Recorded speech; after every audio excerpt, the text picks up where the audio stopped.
Guys, कैसे हो? I hope कि आप सब अच्छे होंगे, स्वस्थ होंगे, मस्त होंगे, अपना पूरा पूरा ख्याल रखते होंगे और लाइफ में आगे बढ़ते होंगे। आज मैं बताने वाली हूँ कि गुप्त नवरात्रि 2025 में कब कब आएगी।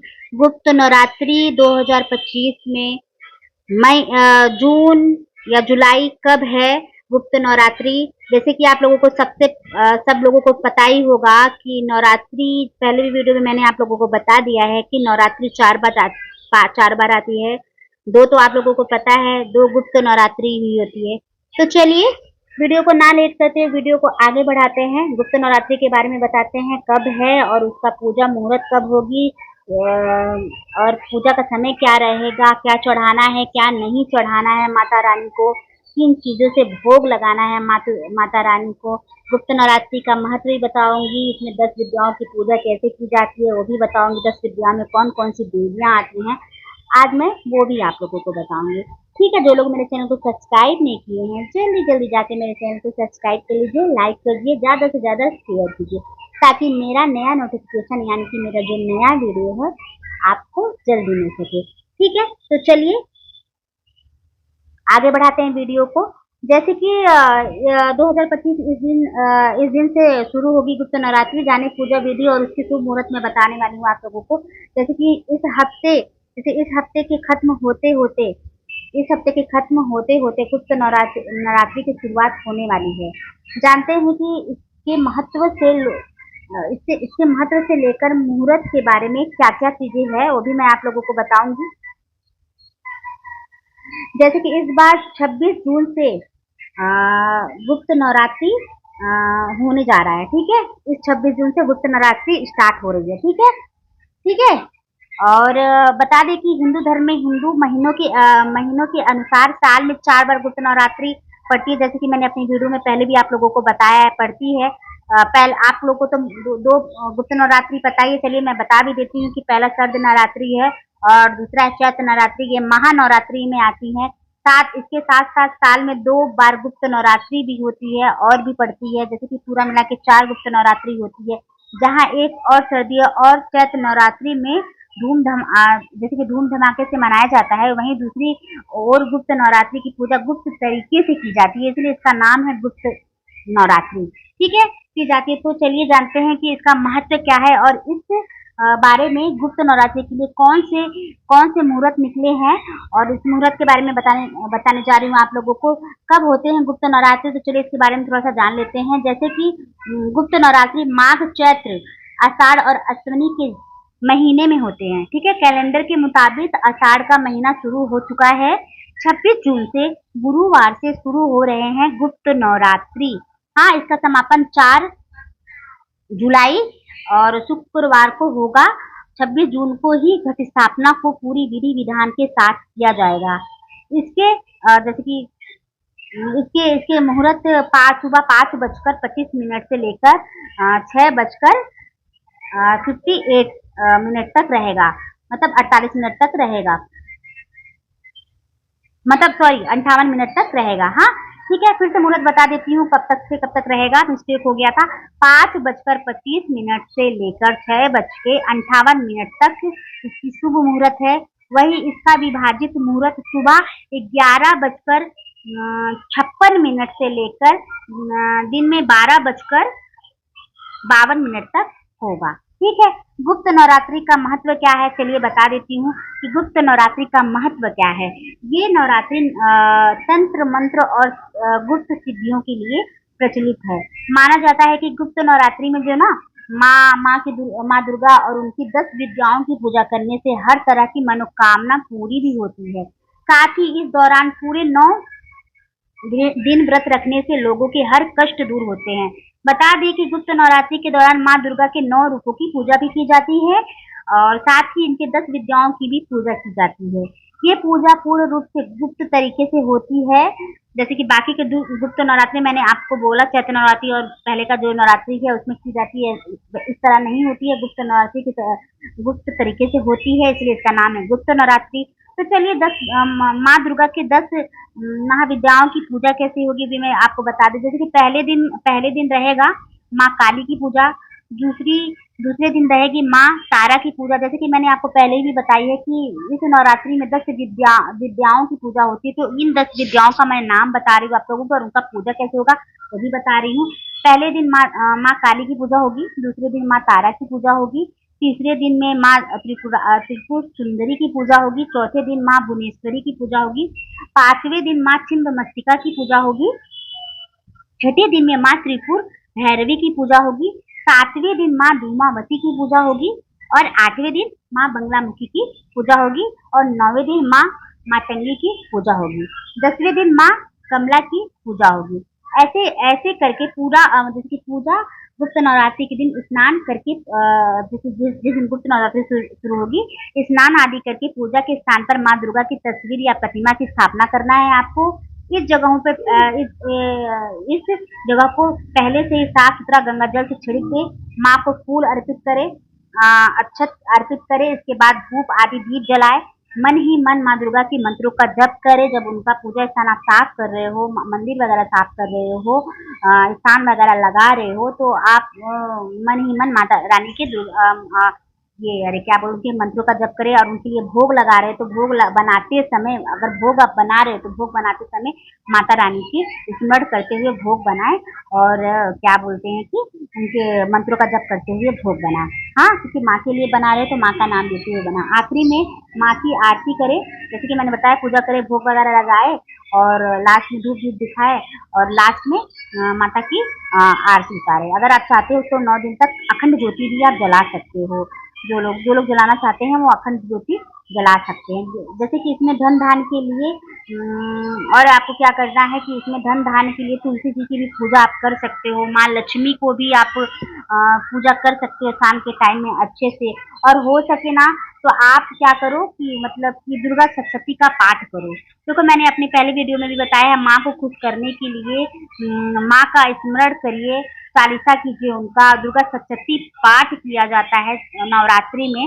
दुर्गा सप्तशती पाठ की विधि विधान क्या है मैंने अपने वीडियो में दे दिया है, आपको कैसे करना है कैसे नहीं करना है। दुर्गा सप्तशती पाठ करे, आपको कैसे करना है फिर से बता देती थोड़ा बहुत, क्योंकि वीडियो बहुत लंबी हो जाएगी। पहले ही मैंने आपको अपना वीडियो में मेरे चैनल पे है, जाके आप देख लीजिए। आपको क्या करना है, जैसे कि सुबह एकदम नहा लेना है, ब्रह्म मुहूर्त में ही उठ जाना है आपको नहा लेना है। जैसे कि मैं बोलती हूँ आपको, ब्रह्म मुहूर्त में किया गया पूजा पाठ ना डायरेक्ट भगवान को जाता है, डायरेक्ट माँ मतलब ऊर्जा, भगवान की ऊर्जा जितनी रहती है ना, ऊर्जा बहुत मजबूत रहती है। हाँ, तो उस समय आप अगर पूजा पाठ करते हो तो डायरेक्ट आपका भगवान लेते हैं। ठीक है, तो आपको क्या करना, नहा लेना है, जल वगैरह छिड़क लेना है, गंगा जल वगैरह स्थान को साफ कर लेना है एक आपको, और स्थान के लिए।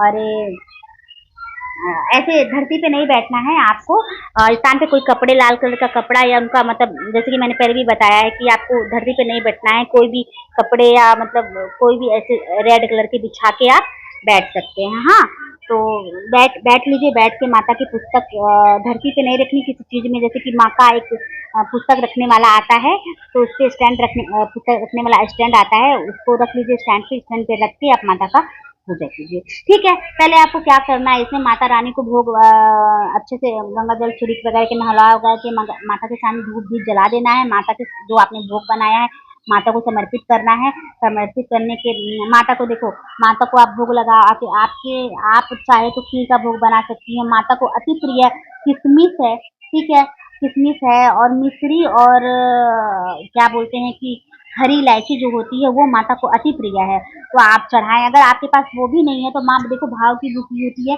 आप एक शक्कर भी चढ़ा दोगे ना तो आपकी माता स्वीकार कर लेती है, क्योंकि माँ भाव की भूखी होती है। ठीक है, आप चाहे कितने करोड़ों रुपए की आप भोग लगा के समर्पित कर दो और भाव से आप नहीं चढ़ाओ तो माता आपका पूजा स्वीकार नहीं करती है।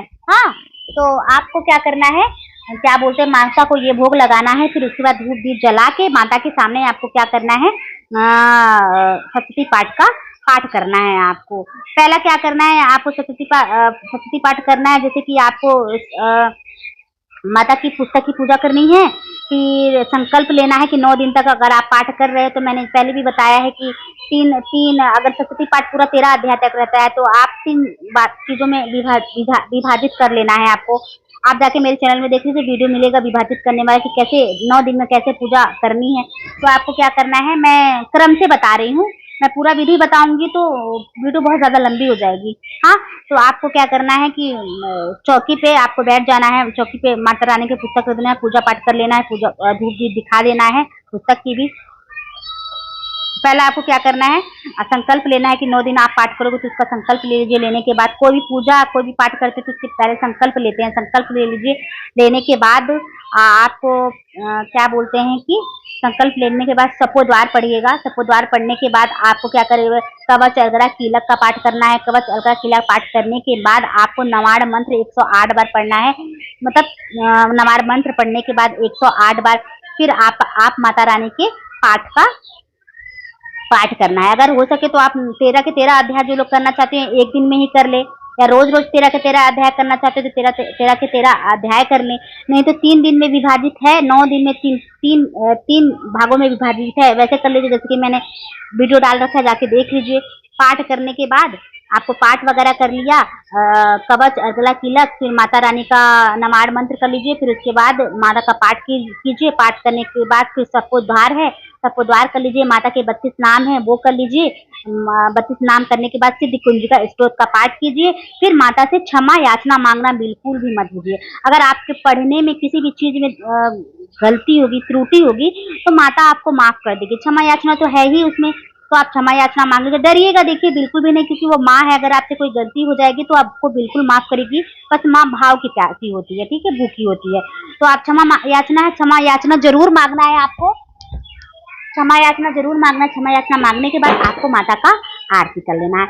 आरती करते समय आरती जब आप कर लीजिएगा तो माता की आरती को आपको शांत कैसे करना है, मैंने आप वीडियो में पहले भी बताया है, कि फिर से एक बार बता दीजिए। करने के बाद आप हाथों में जल लेना है और माता के इस मंत्र का जप करना है। या देवी सर्वभूतेषु शांति रूपेण संस्थिता नमस्तस्यै नमस्तस्यै नमस्तस्यै नमो नमः, ऐसे 3 बार घुमा के, हाथों से 3 बार घुमा के और जल धरती पे छोड़ देना है। और उसी जल से थोड़ा सा छिटका मार देना है आरती में, ठीक है। आरती आप घी का जलाए, ठीक है, लेकिन आप कपूर और लौंग का घी ये आरती करते हैं तो अति उत्तम है, बहुत ही प्रभावशाली होता है। इन 9 दिनों में करें, माता बहुत खुश होती है। शांति, क्योंकि आरती करने के बाद शांति उसको ठंडा करना जरूरी रहता है। ठंडा करने के बाद माँ को दिखाए, सारे देवी देवताओं को दिखाए। फिर जब अपने आसन से उठे, आसन पे बैठे रहते हैं पूजा के लिए, आसन पे उठे तो आसन के बाहर धरती पे आपको क्या करना है, जल गिरा देना है और धरती माता के पैर छू लेना है।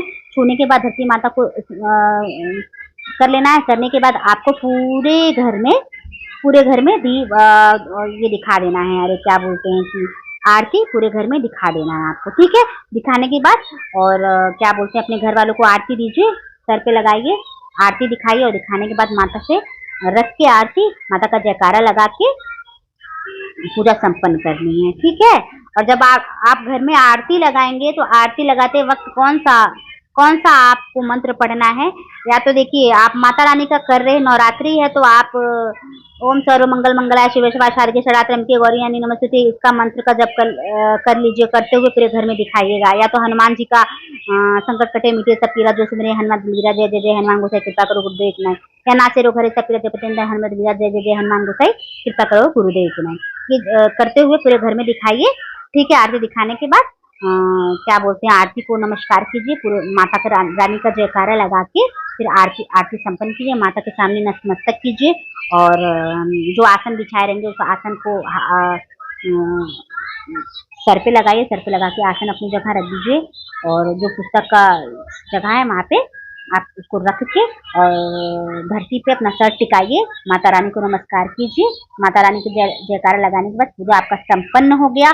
और माता को दक्षिणा चढ़ाइए ही, कि पूजा करने के बाद पहले दिन दक्षिणा चढ़ाते हैं। 11 रुपया चढ़ा दीजिए या 21 रुपया चढ़ा दीजिए, कितना भी चढ़ा दीजिए, लेकिन 11 या 21 या 51 ऐसे दक्षिणा चढ़ाना चाहिए, तभी पूजा संपन्न होता है। चढ़ाने के बाद आपको या तो आप लास्ट दिन चढ़ाइए या तो पहले दिन चढ़ाइए। और माता को श्रृंगार का सामान चढ़ाना बिल्कुल भी ना भूलिएगा, पहले दिन ही आप माता को श्रृंगार का चढ़ावा कीजिएगा, ठीक है। ये हो गई मेरी गुप्त नवरात्रि का पूजा, जो भी है मैंने शुभ मुहूर्त वगैरह आप लोगों को बता दिया है। आशा करती हूँ कि आप लोगों को मेरी वीडियो में जो भी चीज़ क्या बोलते हैं समझ में नहीं आई है तो आप लोग जरूर मुझे क्या कमेंट बॉक्स में पूछोगे, मैं बताऊंगी जरूर। और आशा करती हूँ कि आप लोगों को मेरी वीडियो अच्छी लगी होगी। तब तक के लिए मैं चलती हूँ। जय माता दी, जय श्री कृष्णा, जय महाकाल।